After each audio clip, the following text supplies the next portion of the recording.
Hello viewers, আসসালামু আলাইকুম। আশা করি সকলে ভালো আছেন। নাহার লাভলি কুকিং ভিডিওতে সবাইকে স্বাগতম। আজকে আবারও আপনাদের জন্য আমি নতুন আরেকটি রেসিপি নিয়ে চলে এসেছি। এই প্রচণ্ড গরমে আইসক্রিম কিন্তু আমাদের সবারই খুবই পছন্দ।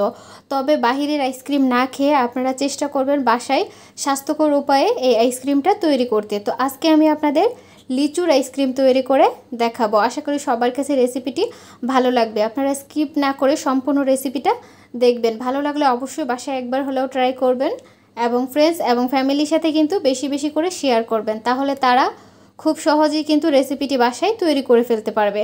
তো আর কথা নয়, চলে যাচ্ছি মূল রেসিপিতে। তার জন্য প্রথমে এখানে আমি কিছু নিয়ে নিলাম লিচু।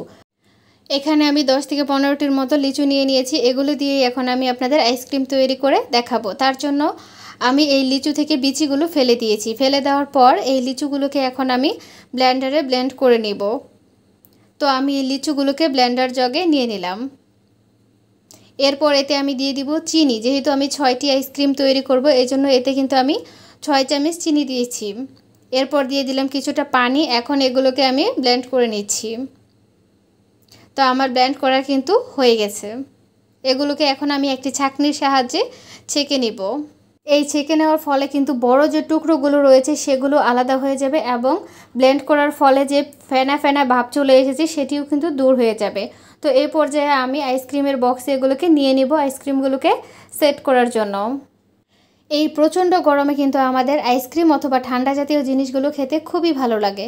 তাই আপনারা অবশ্যই চেষ্টা করবেন স্বাস্থ্যকর উপায়ে বাসায় আইসক্রিমগুলো তৈরি করতে। আমার চ্যানেলে কিন্তু আরও অনেক আইসক্রিমের রেসিপি রয়েছে, যেমন তরমুজের আইসক্রিম, লেবুর আইসক্রিম। এই আইসক্রিমগুলো কিন্তু খুবই অল্প সময়ে তৈরি করা যায়। তাই আপনারা চেষ্টা করবেন বাসায় এই আইসক্রিমগুলো সবার জন্য তৈরি করে দেওয়ার জন্য। তো আমি এই আইসক্রিমের বক্সটাকে এখন আমি 8 থেকে 10 ঘন্টার জন্য ফ্রিজে রেখে দিব। তো ফিরে এলাম 8 থেকে 10 ঘন্টা পর। এবার আমি আইসক্রিমগুলোকে খুলে দেখিয়ে দিব এগুলো কতটা পারফেক্ট হয়েছে। তো এই আইসক্রিমগুলো আমি বের করে নিচ্ছি। তো দেখেই মনে হচ্ছে এগুলো কিন্তু খুবই লোভনীয় হয়েছে এবং এই গরমে কিন্তু এই আইসক্রিমগুলো খেতে খুবই ভালো লাগবে। বাচ্চারা কিন্তু আইসক্রিম খেতে খুবই পছন্দ করে, তাই বাহির থেকে আইসক্রিম কিনে না দিয়ে চেষ্টা করবেন বাচ্চাদের জন্য সবসময় বাসায় আইসক্রিম তৈরি করতে।